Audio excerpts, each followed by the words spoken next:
অনেকটাই আমি সুস্থ হয়ে উঠেছিলাম মানসিকভাবে। মানসিক সুস্থতাটা যে কোনো মানুষের জন্যই ভীষণ পরিমাণে জরুরি। শরীরটা দুর্বল লাগছে, ডিম দাও, ডিম। ডিম দিয়ে দিলেই শরীরটা ঠিক হয়ে যাবে বলো? ফল টলের দরকার নেই, ওই ডিম ডিম করছে শরীরটা। কুকুরের পায়ে দাও, ভালো দিনেই ফুটেছে। একেবারে মনে হচ্ছে যেন এই বঙ্গে এরকম গরম, মানে প্রথমবার গরমের থেকে আবার গরম। এখানে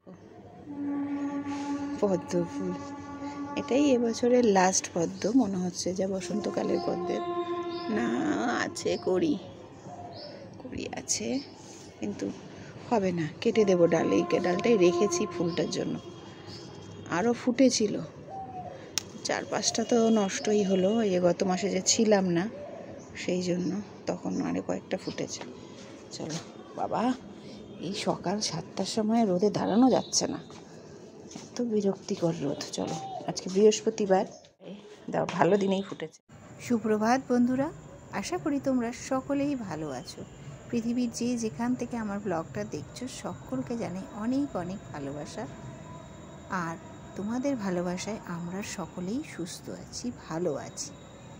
এক হচ্ছে বৃহস্পতিবার, কিছুটা কাজ সকালের এগিয়ে রেখে নিলাম, তারপরে চলে এসেছি সকাল 9টার মধ্যে, তো ওকে ব্রেকফাস্ট দিতে হবে, সেই জন্য কিছু সবজিপাতি সকালের ব্রেকফাস্টের জন্য কেটে নিচ্ছি। আর বিভিন্ন গরমের সবজি দিয়েই বানিয়ে নেব এখন সকালের জলখাবার। এই যে সমস্ত সবজি সেদ্ধ দেব, এগুলো সব কেটে নিলাম। আর কি বিচ্ছিরি পটল, দেখো একটা পটল পুরো এরকম পাকা বীজ, ছি ছি ছি ছি। যাই হোক, এখন আগে বসাবো সকালের জলখাবার। সকালের খাবার বানাবো, সকালে করবো উচ্ছে খিচুড়ি মসুর ডাল দিই, তারপরে দুপুরের রান্নাও একদিকে চাপাতে হবে। দেখো না অবস্থা, রুটি করলে যে গ্যাসের কী অবস্থা হয় সব দেখো। আর এটাতে এখন বসাবো খিচুড়ি, তো তাই রেডি করছি। বাজে অবস্থা, এটাকে রেখে রাখি। একজনের খাবার হয়েছে, এখন আবার বাকিজনের এখানে হবে, এক একজন এক এক রকম। আমি এর মধ্যে মসুর ডাল, দুজন খাবে তাই 2 ঢাকনা, আর নেব ওটস। ওটস বলছি বারবার, ডালিয়া।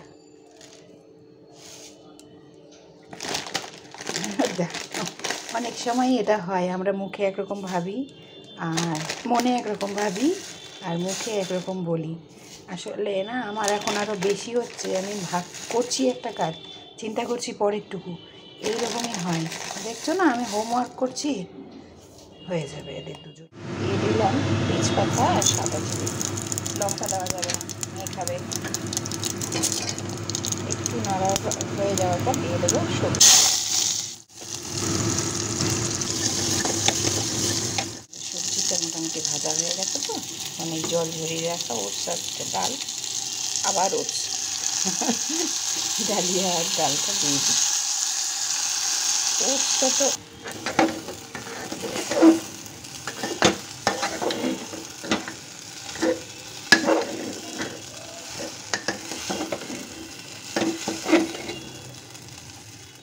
অ্যাকচুয়ালি করাই যায়, খুব সুন্দর হয় ওটসের খিচুড়িও এভাবে যদি করি, কিন্তু মেয়ে খাবে তো।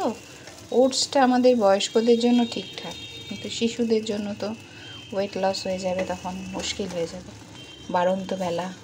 তারপরে ও এমনি এখন একটু হিমোগ্লোবিনটা ডাউন আছে, সেটাকে বিভিন্নভাবে বাড়ানোর চেষ্টা চলছে, ওই জন্য আমি ওটস করতে পারছি না। নাহলে ওর বাবার জন্য ওটস করলে খুবই ভালো হয়, যদিও আমার বর খুব একটা পছন্দ করে না ওটস।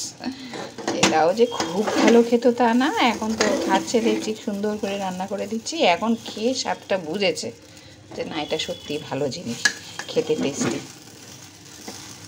সুন্দরভাবে রান্না করলে যে কোনো জিনিসই খেতে ভালো হয়।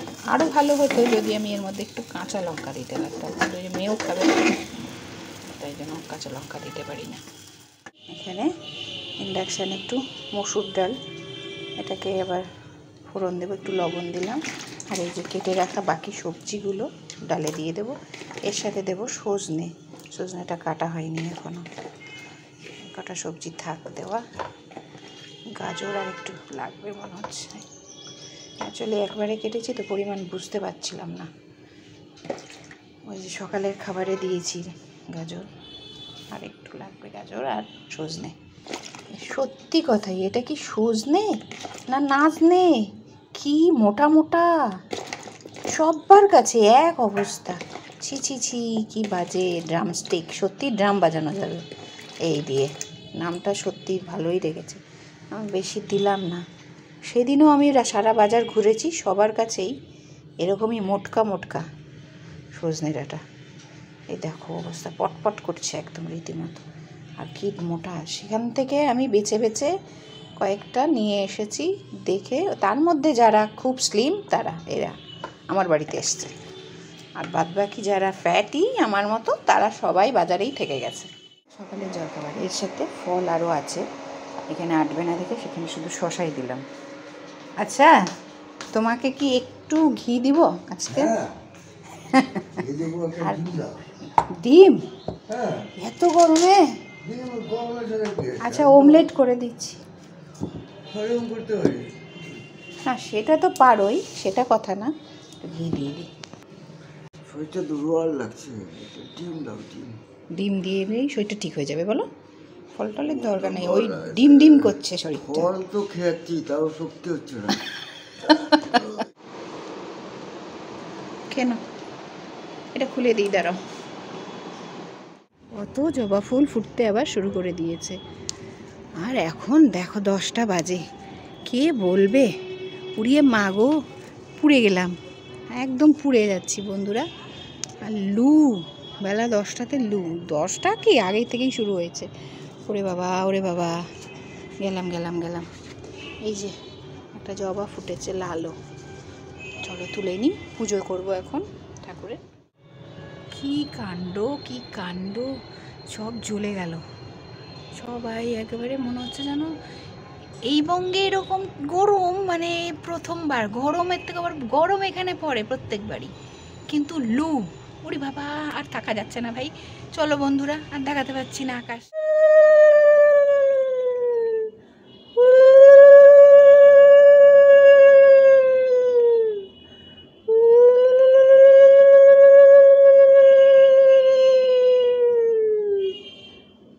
অনেক দিন পর আজকে বৃহস্পতিবারে লক্ষ্মীর পুজো বেশ শান্ত মনে একটু করতে পারলাম।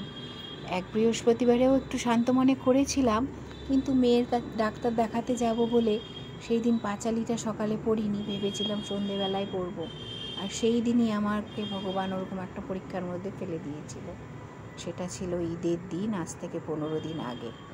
এভাবে মাছ যদি কাটা হয় তাহলে তেল কম লাগে, মানে খুব দেখো সরু পিস, তুমি গোটা মাছটাই খাবে, কিন্তু পিসটা মাঝখান থেকে কেটে দিলে যে কোনো জায়গায় ঢুকে যাবে, আর এইভাবে ঢুকতে অনেকটা জায়গা লাগে।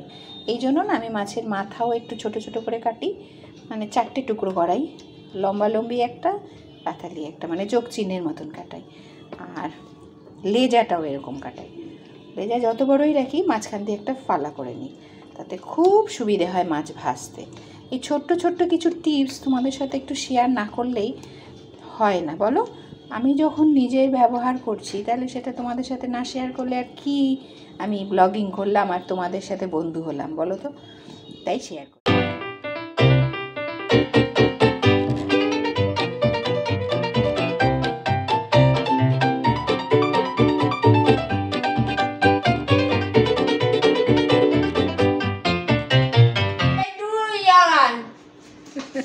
বাবা কি কাজ করছে দেখো, জল ভরে দিচ্ছে নিজের আর বাবার। কি কাজের কি কাজ। দুপুরে খাওয়া দাওয়া শুরু হয়ে গেছে, আমাদের খাওয়া দাওয়া করবো তাই না? ফুলগুলো কিন্তু এখনো গন্ধ ছড়াচ্ছে, দেখো 3-4 দিন হয়ে গেল। 3 দিন, 4 দিন নয়। হ্যাঁ, কি পাপা কি বলেছে? পাপা খুব বিরক্ত করছে না, খুব বিরক্ত করছে ভদ্রলোক। এই এত ওরকম করে ভাঙাচ্ছে কেন গো তুমি ওকে?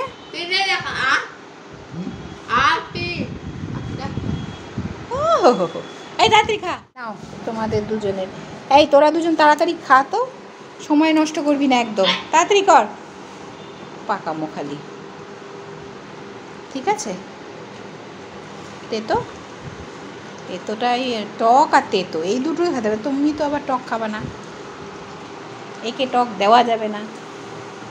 সারাদিনে এখন ঠিকঠাকভাবে সময়ই পাই না যে ঘর দুয়ারের বিছানাপাটির চাদরগুলো যে আমি প্রত্যেক সপ্তাহেই অন্তত একদিন করে পাল্টাই, আর বালিশের ওয়ার 3-4 দিন পর পরই কাচি।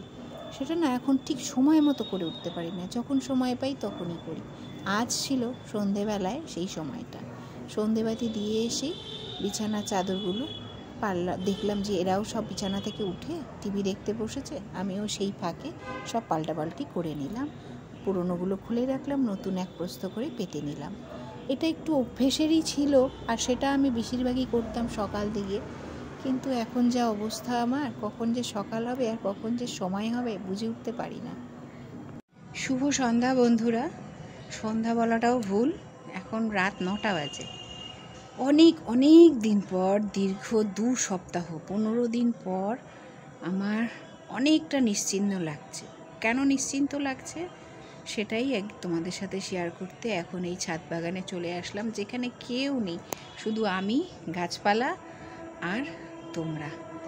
মনের অনেক কথা জমে আছে, যেগুলো সবার সামনে, ঘরের ভেতরে বা কেউ শুনতে পাবে এমন জায়গায় বলা যাবে না। কেন নিশ্চিন্ত লাগছে সেটাই বলি। দীর্ঘ একটা যুদ্ধ থেকে ভগবান আমাকে, সত্যি ঈশ্বর আমাকে রক্ষা করেছেন, আমার শাখা সিঁদুরকে রক্ষা করেছেন। আজকে ঠিক 15 দিন, ঈদের দিন আমার বরের সাথে যে দুর্ঘটনাটা ঘটেছিল, ভগবান সেখান থেকে কিছুটা হলেও মুক্তি দিয়েছে আমাদেরকে। আমাকে মনের জোর দিয়েছে এই কয়েকদিন যুদ্ধ করার জন্য, অনেক সাহায্য করেছে প্রত্যেকটা মানুষ অনেক আশীর্বাদ এবং পাশে এসে দাঁড়িয়েছে, ভালোবাসা দিয়েছে, মনের শক্তি জুগিয়েছে। তার সাথে সাথে তোমাদের সাথেও ব্লগ করতে গিয়ে আমিও মনের জোর অনেকটাই বাড়িয়েছি। তোমাদের সাথে কথা শেয়ার করে অনেকটাই আমি সুস্থ হয়ে উঠেছিলাম মানসিকভাবে। মানসিক সুস্থতাটা যে কোনো মানুষের জন্যই ভীষণ পরিমাণে জরুরি। আজকে সন্ধেবেলায় আমার বর ফিজিওথেরাপি হওয়ার পর আমায় বলছেন, চলো তোমাকে নিয়ে একটু কোথাও ঘুরে আসি। কাল এত সুন্দর একটা দিন গেছে, কাল তো নিয়ে যেতে পারিনি। প্রথম এমন একটা দিন ঘটলো যেদিন তোমাকে আমি নিয়ে যেতে পারিনি কোথাও। তা চলো আজকে তোমাকে নিয়ে যাই। আমি বলছি, কোথায় নিয়ে যাবা? বলে চলো তোমাকে আমি কোনো রেস্টুরেন্টে নিয়ে গিয়ে খাইয়ে নিয়ে আসি। আমি এত খুশি হয়েছি, মানে আমি কি বলবো। ও যে মনের জোরটা ফিরে পেয়েছে, এটা দেখে আমি সত্যি এত এত এত খুশি হয়েছি, মানে কি বলবো তোমাদের। ও যে ওর পুরনো মনের জোর, মনের শক্তি সব কিছু খুঁজে পেয়েছে, আবার ও যে ভালো হওয়ার চেষ্টা করছে, মানসিকভাবে ভাবছে যে না আমার কিচ্ছু হয়নি, যেটুকু আমার ক্ষতি হয়েছে সেটা ভগবান আমাকে রক্ষা করেছেন, বেশি কিছু আমাকে করেননি। আমার প্রতি ভগবান সদয় ছিলেন, সকলের আশীর্বাদে আমি আবার সুস্থ হয়ে উঠবো। যেটুকু আমার ক্ষতি হয়েছে সেটুকু আমি কাটিয়ে উঠতে পারবো, আমাকে উঠতে হবে। এই যে মানসিক জোরটা দীর্ঘ 15 দিন ধরে আমি ওর মধ্যে দেখতে পাচ্ছিলাম না, সেটা আমি আজকে পেলাম। সত্যি বলছি বন্ধুরা, ভীষণ পরিমাণে আমার খুব আনন্দে কান্না পাচ্ছে, কিন্তু আনন্দে কান্না পাচ্ছে যে আমি আমার পরকে আবার সেই পুরনো ছন্দে খুঁজে পাচ্ছি। ভীষণ ভালো লাগছে। তারপরে সত্যি মনের শক্তি নিয়ে, ভগবানের কাছে আশীর্বাদ নিয়ে আমি রেডি হয়ে, ও রেডি হলো, ওকে নিয়ে আস্তে আস্তে হাঁটতে হাঁটতে বাজারের দিকে গেলাম। যে রাস্তাগুলো ফাঁকা সেই রাস্তা দিয়ে গেলাম। 10 মিনিটের মতো হাঁটলো, টুকটাক নিজের পার্স দিয়ে নিজেই জিনিসপত্র কিনলো, নিজে সবার সাথে কথা বললো, দোকানদারদেরকে বলল যে এটাই দরকার, এটা দিন, অতখানি পরিমাণে দিন। 2-20 জিনিস কিনলো। কিনে আমরা আবার আমি ব্যাগটা বললাম, ব্যাগ বয়ে আমি আবার আসার সময় বললাম কি চলো টোটোতে চলে যাই। বলছে না, হেঁটেই যাব। হেঁটে আবার 10 মিনিট হেঁটে বাড়ি আসলো। আমি সত্যি ভগবানের কাছে, মানে কি বলবো, ভগবানের কাছে তো কেউ কৃতজ্ঞ থাকে না। ভগবানের চরণে আমি সত্যি মাথা নত করে বলছি, ভগবান তুমি আমাকে রক্ষা করেছো, আমার সংসারকে রক্ষা করেছো, আমার শাখা সিঁদুরকে তুমি রক্ষা করেছো, আমার মেয়েটাকে রক্ষা করেছো। মেয়েও সুস্থ হয়ে উঠছে, ওর বাবাও সুস্থ হয়ে উঠছে। আমি আর কিচ্ছু চাই না তোমার কাছে। সত্যি তোমাদের সাথে এই কথাটা শেয়ার করতে পেরে মনটা ভীষণ ভালো লাগছে, এত আনন্দ লাগছে আমার যে বোঝাতে পারবো না তোমাদেরকে কী পরিমাণ আমার আনন্দ লাগছে। একটা স্ত্রীর কাছে একটা স্বামীর এই যে মনের চোখ, এটা যে কতটা আনন্দদায়ক বোঝাতে পারবো না। চলো, এত সুন্দর একটা দিনের শেষ হলো। আগামী সব কটা আমার বেঁচে থাকার দিন যেন এত সুন্দরভাবেই থাকে, সেটাই কামনা করব ভগবানের কাছে। তোমাদের কাছেও প্রে করব, তোমরাও আমাকে আশীর্বাদ করো বড়রা। চলো, আজকের ব্লগটা তাহলে এখানেই শেষ করছি। সকলে ভালো থেকো, সুস্থ থেকো। আস্তে আস্তে অন্ধকার আমার জীবন থেকেও কাটছে, আশা করি আর অন্ধকার আসবে না আমার জীবনে। পরীক্ষা নিচ্ছে যে ভগবান, সেটার বোধহয় ইতি হলো। চলো, তোমাদের সকলকে শুভরাত্রি জানাই। দেখা হবে আবার নতুন একটি সকালে নতুনভাবে। শুভরাত্রি।